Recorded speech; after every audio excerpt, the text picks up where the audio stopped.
அனைவருக்கும் வணக்கம். நாம் தமிழர் கட்சிக்காரங்க நம்ம சேனலை வந்து லைக் பண்ணி சப்ஸ்கிரைப் பண்ணிடுங்க.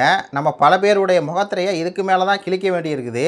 ஏன்னா அரசியல் ரீதியாக நாம் தமிழர் கட்சி அவ்வளோதான் வீழ்ந்துருச்சு அப்படின்னு சொல்லி தான் பல பேர் வந்து நினைக்கிறாங்க. இல்லை, நாம் தமிழர் கட்சி என்றைக்கு வீழாது, நாம் தமிழர் கட்சி என்றைக்குமே வந்து சீறி பாய் முன்னேறி தான் போகும் அப்படிங்கிறத நம்ம வந்து சொல்லணும். அரசியல் எதிரிகளுக்கு நம்ம வந்து பதிலடி கொடுக்கணும். அதனால் நம்ம சேனலை வந்து சப்ஸ்கிரைப் பண்ணி வச்சுக்கோங்க. இந்த வீடியோவில் யாரை பற்றி பேச போகிறோன்னா, இந்த பெண்மணி இருக்காங்கள்ல, இந்த மாதிரி ஒரு போலியான ஒரு நபரை வந்து நான் பார்த்ததே இல்லைங்க. இவ்வளவு நாள் நாம் தமிழர் கட்சிக்கு வந்து சப்போர்ட் பண்ணி நல்லா வியூஸை வந்து வாங்குறாங்க. அது மாதிரி விஜய் அவர்களை ரொம்ப கேவலமாக தரங்கட்டத்தனமாக வந்து பேசுகிறாங்க. இவங்க வேலை என்ன அப்படின்னா, தரங்கட்டத்தனமாக எல்லாத்தையும் பர்சனல் லைஃப் பற்றி பேசி வாடா போடான்னு பேசி அதுதான் இந்த பெண்மணியோட ஒரே ரோலாக வந்துருக்குது.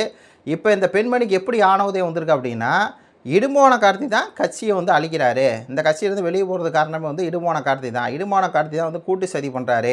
கலைஞ்சியை வெளியே போகிறதுக்கு காரணமே இடும்போன கார்த்தி தான் அப்படிங்கிற மாதிரி ஒரு விஷயத்தை வச்சு, ஆனால் இடும்போன கார்த்தி வந்து ரொம்ப கொச்சையாக ஆபாசமாக தனிப்பட்ட முறையில் என்ன பண்ணுறாங்க, இழிவுபடுத்தி பேசிகிட்டே இருக்காங்க. அந்த வீடியோ நான் போடுறேன். இழிவுபடுத்தி பேசிகிட்டே இருக்காங்க. ஒரு குறிப்பிட்ட பெண்ணோட அந்த இடும்போன கார்த்தி வந்து ஒரு ஃபோன் உரையாடலாம் வந்துச்சு பார்த்தீங்களா, அந்த பெண் பேர் நம்மளுக்கு வேண்டாம். ஏன்னா நம்ம வந்து அவங்க அக்கா தங்கச்சியாக பார்ப்போம். இவங்களுக்கு தான் அசிங்கம் பிடிச்சவங்க அப்படி பேசுவாங்கன்னு வைங்களேன். அந்த பெண்ணை வந்து இப்போ மன்னார்குடியில் வந்து அந்த பெண் இருக்காங்க. அந்த பெண் வந்து மன்னார்குடியில் ஒரு கடை வச்சு ரெடிமேட் டெக்ஸ்டைல்ஸ் வச்சுருக்கிறாங்க அப்படின்னு தெரிஞ்சுக்கிட்டு, அதுன்னு ஃபேஸ்புக்கில் அவங்க வந்து போடுறாங்கல்ல, அதை வச்சுக்கிட்டு இந்த பெண் என்ன சொல்லுதுன்னா, இடும்பான கார்த்தி வந்து மன்னார்குடி வந்து போகிறாராம். மன்னார்குடியில் அந்த பெண்ணுக்கு வந்து பார்த்திங்கன்னா வாடகை கடை வச்சு கொடுத்துருக்காரு, வாடகை வீடு வச்சு கொடுத்துருக்காரு. அங்கே போயிட்டு வரான்னு சொல்லி ஒரு சமூக ஊடகத்தில் எந்த ஆதாரமெல்லாம் ஒன்றும் இல்லாமல் என்னிடம் வந்து ஆபாச வீடியோ இருக்குது, இடும்பான கார்த்தியோடைய ஆபாச 8 வீடியோ இருக்குது, நான் வெளியிட்டுருவேன், சீமானவர்களை சொன்னால் நான் வந்து வெளியிடாமல் இருக்கேன்னு சொல்லி இவ்வளவு கீழ்த்தரமாக வந்து பேசிட்டு உட்காந்துருக்குது. இதுக்கு நம்ம பதிலடி கொடுப்போம். முதல்ல அந்த பெண் பேசுகிற வீடியோ வந்து பாருங்கள். இடுமா வந்து இன்னும் கட்சிக்காக கல்யாணம் பண்ணாம இருக்காரு. அவர் எவ்வளவு பெரிய போராளி, அவர் எவ்வளவு போராட்டம் பண்ணியிருக்காரு, அவரை பத்தி பேசுறதுக்கு சில வாடகை டேஷுக்கு உனக்கு தகுதி இருக்கா அப்படின்லாம் கேட்டிருக்காரு. தம்பி, ஒன்னொன்னே கல்யாணம் மட்டும்தான் பண்ணல, கல்யாணம் பண்ணாமையே எல்லாம் பண்ணிட்டாரு, இன்னும் பண்ணிக்கிட்டு இருக்காரு. இடுமா வந்து இன்னும் கட்சிக்காக இந்த பெண் வந்து உங்கள் அண்ணன் கல்யாணம் தான் பண்ணலை, மற்றபடி எல்லாம் பண்ணிட்டார் அப்படின்னு சொல்லி இந்த பெண் சொல்கிறாங்க. அவங்க சொல்கிற மாடுலேஷன் அதெல்லாம் பார்க்கும்போது இவங்களுக்கு எப்படி அது தெரியும் அப்படிங்கிற மாதிரி இருக்குது. நம்ம பேசுறதுக்கு ஒரு நிமிஷம் ஆயிடாது. ஒன்னொன்னே கல்யாணம் மட்டும்தான் பண்ணல, கல்யாணம் பண்ணாமையே எல்லாம் பண்ணிட்டாரு, இன்னும் பண்ணிக்கிட்டு இருக்காரு. கல்யாணம் பண்ணாமே எல்லாம் பண்ணிகிட்டு இருக்காருங்கும் போதே நம்மளுக்கு பல விஷயங்கள் கேட்கணும்னு தோணுது. உங்களுக்கு என்ன கேட்கணும்னு கமெண்டில் வந்து போடுங்க. வேண்டான்னு சொன்ன பிறகும் உங்க நொண்ணே விடுமா மன்னார்குடியில டெக்ஸ்டைல் ஷாப் வாங்கி கொடுத்திருக்காரு. அது மட்டும் இல்ல, மன்னார்குடியில ஒரு வீடு வாடகை எடுத்திருக்காரு. அது மட்டும் இல்ல, மாசத்துல 4 தடவை போயிட்டு வராரு. இதுக்கெல்லாம் மாதத்தில் 4 தடவை போயிட்டு வராரு. எப்படின்னா, அந்த குறிப்பிட்ட பெண் இருக்காங்கல்ல, அந்த இடுமா போனதோட அந்த சுவிட்ச் வீடியோ வெளியிட்டான் பார்த்தீங்களா, அந்த குறிப்பிட்ட பெண் வந்து மன்னார்குடியை சேர்ந்தவங்க. மன்னார்குடியில் அவங்க புதுசாக டெக்ஸ்டைல்ஸ் ஆரம்பிச்சிருக்காங்க. மன்னார்குடியில் அவங்க வந்து இருக்கிறாங்க அப்படிங்கிறத தெரிஞ்சுட்டு, அது அவங்க குடும்பத்தோடு இருந்து அவங்க சொந்த உழைப்பில் ஒரு துணிக்கடை வச்சு அதில் வருமானத்தை வந்து ஈட்டிகிட்டு இருக்காங்க. அதையும் இந்த பெண் வந்து இணைச்சி எவ்வளவு ஆபாசமாக எவ்வளோ இழிவாக கல்யாணம் மட்டும்தான் ஆள மற்ற எல்லாம் பண்ணிட்டார் அப்படின்னு சொல்லி இந்த பெண் பேசுதுன்னா, ஃபஸ்ட்டு இந்த பெண்ணோட ஒரு தகுதி என்ன அப்படின்னு சொல்லி பார்த்துங்க. அது வந்து உங்களுக்கு புரியணும். அதாவது அரசியல்தான் இடுமான கார்த்தி வந்து விஜய் அவர்கள் நோக்கி வந்து விமர்சனம் வைக்கிறாரு. அப்போ அரசியல் ரீதியாக வந்து எதிர்கொள்ளணும். அப்போ அரசியலை எதிர்கொள்ள முடியாதவங்க என்ன பண்ணுவாங்கன்னா, தனிப்பட்ட வாழ்க்கையில் அது வந்து ஒன்றுமே இருந்திருக்காது. இப்போ காமராஜர் ஐயா குறித்து எப்படி அவதூறு பரப்புகிறாங்க, நான் சீமானவர்கள் குறித்து எப்படி வந்து அவதூறு பரப்புகிறாங்க, அந்த விஜயலட்சுமி அது இதுன்னு வச்சு எப்படி அவதூறு பரப்புகிறாங்க, அதே மாதிரி ஆனால் இடுமான கார்த்தியை வந்து எப்படா வீழ்த்துறதுன்னு பார்க்குறாங்க. அப்போ இடுமான கார்த்தியை வந்து கருத்து ரீதியாக வீழ்த்த முடியுமான்னா வீழ்த்த முடியாது. ஏன்னா விஜய் அவர்கள் தனி செயலாளராக ஒரு ஜோசியக்காரை போடுறாரு, இந்த ஜெகதீஷ் பழனிசாமியை போடுறாரு. அப்போ அதெல்லாம் கேள்வி கேட்குறது நாம் தமிழர் கட்சி.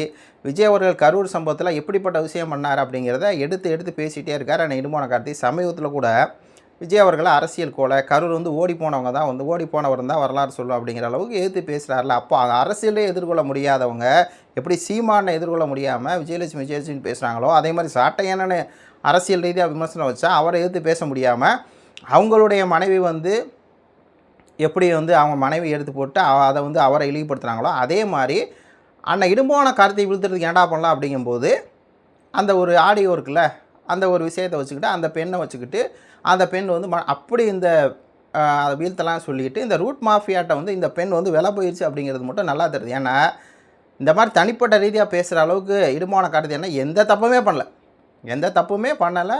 சம்மந்தப்பட்ட பெண்ணுமே வந்து அவங்க உண்டு அவங்க வேலை உண்டுன்னு இருக்கிறாங்க.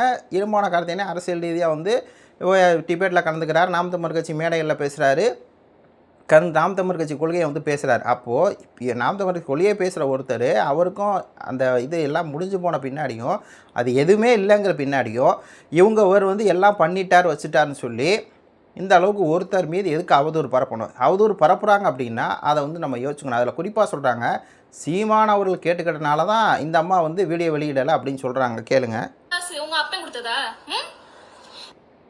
அது மட்டும் இல்ல, மாசத்துல 4 தடவை போயிட்டு வராரு. இதுக்கெல்லாம் காசு உங்க அப்பன் கொடுத்ததா?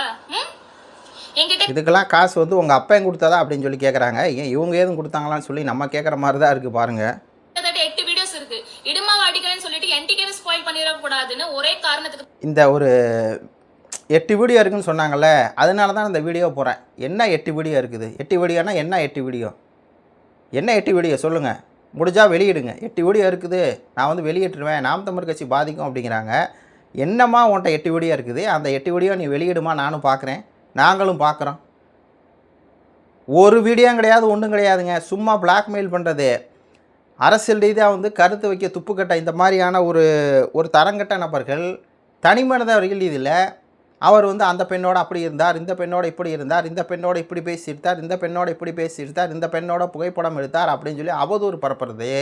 அதுவும் இத்தனை நாளாக இந்த அக்கா வந்து நாம் தமிழர் கட்சி சார்பாக இருந்த மாதிரி ஒரு வேஷத்தை போட்டுக்கிட்டு எனக்கு சப்ஸ்கிரைப் பண்ணுங்கள், ஃபாலோ பண்ணுங்கள் அப்படின்னு சொல்லி ஃபாலோவர்ஸை ஏற்றிக்கிட்டு இன்றைக்கி எப்படி எல்லோரும் வந்து நாம் தமிழர் கட்சி வளர்ந்துக்கிட்டு நாம் தமிழர் கட்சி மீது அவதூறு பரப்பாங்களோ அதே மாதிரி இந்த பெண் என்ன இப்போ அஜெண்டா வந்து கொடுக்கப்பட்டிருக்கு அப்படின்னா, நம்மளுக்கு கிடைச்ச தகவலின்படி இந்த பெண் வந்து ஒரு குறிப்பிட்ட லாபியில் வந்து போய் சேர்ந்துருக்காங்க. அது எந்த லாபி அப்படிங்கிறது உங்களுக்கு தெரியும். மாஃபியான்னு கூட வச்சுக்கலாம், லாபின்னு கூட வச்சுக்கலாம். அந்த லாபியில் போய் சேர்ந்தனால இப்போ இவங்களுக்கு கொடுக்கப்பட்ட அஜெண்டா என்னென்னா, இடுமோன கடத்தை நீ டார்கெட் பண்ணு, சாட்டையை வந்து டார்கெட் பண்ணுறதுக்கு ஒரு பெரிய கூட்டமே இருக்குது. அதே மாதிரி சீமானை டார்கெட் பண்ணுறதுக்கு ஒரு பெரிய கூட்டமே இருக்குது. அடுத்து இடுமோன கார்த்தி வர்றாரு, அப்போ அவரை என்ன பண்ணலாம் அப்படிங்கும் போது தான் இந்த போலி பெண் என்ன பண்ணுதுன்னா, இடுமோன கார்த்தியனை மீது இல்லாத பொல்லாத அவதூறுகளை பரப்பிட்டு இருக்குது. ரிலீஸ் பண்ணாம இருக்கேன். அது மட்டும் இல்ல, நேத்து சீமானா கால் பண்ணி பேசினதுனால மட்டும் தான் ஒண்ணே இடுமா தப்பிச்சிட்டு இருக்கு. இடுமா சீமான் அவர்களை வந்து இந்த பெண்ணிட்ட வந்து பேசினாராம், அதனால தான் இடுமோன கார்த்தி தப்பிக்கிறாராம். இதெல்லாம் புயல் காற்றுல உட்காந்து பொறிதிங்கிறவன்ட்ட போய் சொல்லு. சீமானை வந்து இந்த பெண்ணிட்ட பேசினாராம், யார்கிட்ட? இந்த அம்மாட்ட. அதான் அவருக்கு வேலை. அதனால தான் இந்த பெண்ணை வந்து அந்த வீடியோ வந்து வெளியிடாமல் இருக்காங்களாம். இப்போ வெளியிடுங்க, தைரியமான ஆளாக இருந்தால் வெளியிடுங்க. நீங்கள் வைக்கிற குற்றச்சாட்டு உண்மை அப்படின்னா நீங்கள் வந்து வெளியிடுங்க, நாங்களும் பார்க்குறோம். ஏன்னா எங்கள் அண்ணன் மேலே எங்களுக்கு வந்து நம்பிக்கை இருக்குது. இடுமோன கார்த்தி அந்தளவுக்கு ஒரு பெண்ணை வந்து வீணாக்கி அந்த ஒரு பெண்ணை வந்து ஏமாற்றக்கூடிய ஆளே கிடையாது. ஏன்னா இடுமோன கார்த்தி நினச்சிருந்தா காசு வச்சுருக்காரு, காசு கொடுக்குறாரு, காசெல்லாம் ஏது வந்துச்சு, அவங்களுக்கு வீடு எடுத்து கூட இந்த வாடகை வீடு கொடுக்குறேன் அப்படின்னு பேசுது, காசு எங்கே வந்துச்சுன்னு கேட்குறேன். காசு அப்படி சம்பாதிச்சிருந்தா முதல்ல அவர் வீட்டை வந்து ரெடி பண்ணியிருப்பார். சமீபத்தில் அவர் வீடை வந்து இந்த எலெக்ஷனுக்கு முன்னாடி ஒரு யூடியூப் சேனலில் போய் எடுக்கிறாங்க. பார்த்தா ரொம்ப வருஷத்துக்கு முன்னாடி கட்டின வீடு. அவருக்கு அவங்க அம்மா ஒன்று, அவங்க பாட்டி ஒன்று தான் இருக்கிறாங்க. அவங்க அப்பாவும் இறந்து போயிட்டார், வேறு யாருமே இல்லை. ஒரே பையன்தான் போல இருக்குது இடுமோன கார்த்தி அண்ணன். அந்த 2 பெண்களும் தவிக்கிறாங்க.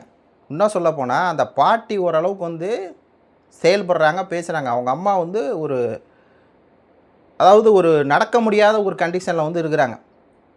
வீடு வந்து பார்த்திங்கன்னா ரொம்பவே வந்து அந்த காலத்தில் வீடு ஒரு 80ஸ்களில் வந்து இருக்கக்கூடிய ஒரு குடிசை வீடு, ஒரு ஓட்டு வீடு மாதிரி இருக்கக்கூடிய ஒரு வீட்டில் வசிக்கிறேன். அவர் காசு வாங்கியிருந்தா அந்த வீட்டை தான் ரெடி பண்ணியிருப்பார். அவங்க அம்மா தானே அப்படி வச்சு காப்பாற்றுவார். அவங்க அம்மாவை காசு கொடுக்காம, காசு இல்லை இது பண்ண முடியாமல் இந்த மாதிரி பண்ணுறாரா?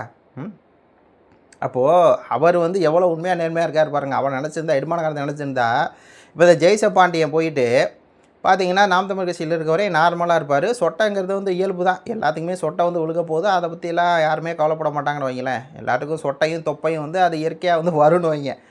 ஆனால் அது கூட பார்த்தீங்கன்னா நம்ம அண்ணன் வந்து விக்கு வச்சுருக்கார் விஜய் கட்சியில் போனோன்னே. எதுக்கு?